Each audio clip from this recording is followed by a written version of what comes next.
అందరికీ తెలియవదని ఇచ్చాం. ఎన్నడైన విధంగా పెన్షన్స్ చాలా మంది అమలు పడుతున్నారు.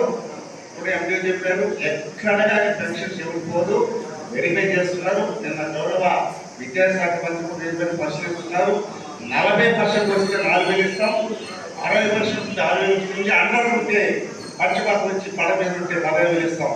అది వెరిఫై చేస్తారు. ఎంపీడో గారు మీరు వెరిఫై చేసి నోటీస్ చేశారు, మాకు తీసేశారు అనేటువంటి గద్దోలు పడిన అవసరం లేదు. మళ్ళీ 50 సంవత్సరం ఉంటే వాళ్ళకి కూడా పెన్షన్ ఇచ్చే కార్యక్రమం చూస్తున్నాం. ఇప్పుడు కొంతమందికి భర్త సరిపోయినటువంటి వాళ్ళకి భార్యకి పెన్షన్ జరిగింది. మళ్ళీ దాన్ని కూడా వెరిఫై చేస్తున్నాం. అంచెలంచెలుగా చేయడానికి ఒకేసారి చేయలేము. మనం కుటుంబాలైన ప్రభుత్వం కూడా అర్థం చేసుకోవాలా. ఆ పెన్షన్ తీసేసారు, అప్పుడే రోడ్డు మీద చేశారు.